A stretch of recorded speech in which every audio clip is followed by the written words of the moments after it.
അപ്പോൾ എന്നെ കുറ്റം പറയണ്ട. ഞാൻ മോഹൻലാലിനെ ആരെങ്കിലും ചളിവരുത്തേക്കാണെങ്കിൽ എനിക്ക് ആരെയും പെർമിഷൻ ഒന്നും വേണ്ട. അത് കഴിഞ്ഞ് മോഹൻലാലിൻ്റെ ഫാൻസ് എടുത്തിട്ട് പറഞ്ഞു മേജർ രവി ആരാണെന്നുള്ളത്. ഇതൊക്കെ ഞാനിപ്പോൾ പറയുന്നത് എന്താ വെച്ചാൽ ഞാൻ ഇതുവരെ പല കാര്യങ്ങളും ബിസിയായിരുന്നു. മേജർ രവി ആരാണെന്ന് വെച്ചാൽ മോഹൻലാലിൻ്റെ ചങ്ക് തന്നെയാണത്. മോഹൻലാൽ വേണ്ടെങ്കിലും ഇല്ലെങ്കിൽ ശരി, അത് ഞാൻ അങ്ങനെ തന്നെ നിൽക്കുകയും ചെയ്യും. പിന്നെ അതിന് താഴത്തൊരു പരാമർശം കണ്ടിരുന്നു, ഞങ്ങൾ നന്നായി നടത്തുന്ന വിശ്വശാന്തി ഫൗണ്ടേഷനിലും ഇയാൾ മുന്നിൽ നിൽക്കുന്നത്. അപ്പോൾ അതിൻ്റെ ഡ്രാഫ്റ്റ് എഴുതി കൊടുത്ത ആരാണെന്നുള്ളത് എനിക്കറിയാം. മോഹൻലാലിൻ്റെ കൂടെ നടക്കുന്ന ഒരുത്തനെ ഞങ്ങൾ വിശ്വശാന്തി ഫൗണ്ടേഷനിൽ കയറ്റിയിട്ടില്ല. ഇത് അവൻ്റെ ഡ്രാഫ്റ്റാണ്, അവൻ്റേന്ന് തന്നെ പറയുന്നു. ഓക്കെ, കുറച്ച് വയലൻ്റാണ്, അത് നിങ്ങൾ കണ്ടുപിടിച്ചു.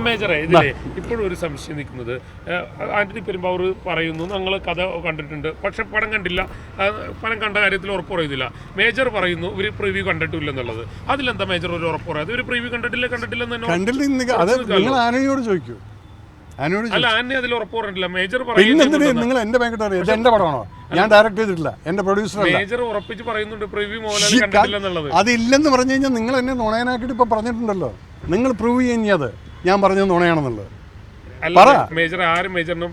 മോനെ ഇല്ല, ഞാൻ പലതും കണ്ടു. പക്ഷെ ഞാൻ ഈ ഒന്നാമത്തെ ഞാൻ പറയാം, ഈ ട്രോളും കാര്യങ്ങളൊന്നും ഞാൻ വായിക്കാറില്ല.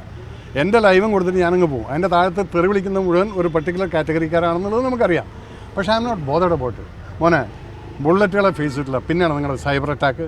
ഒന്ന് പോകാൻ പറ.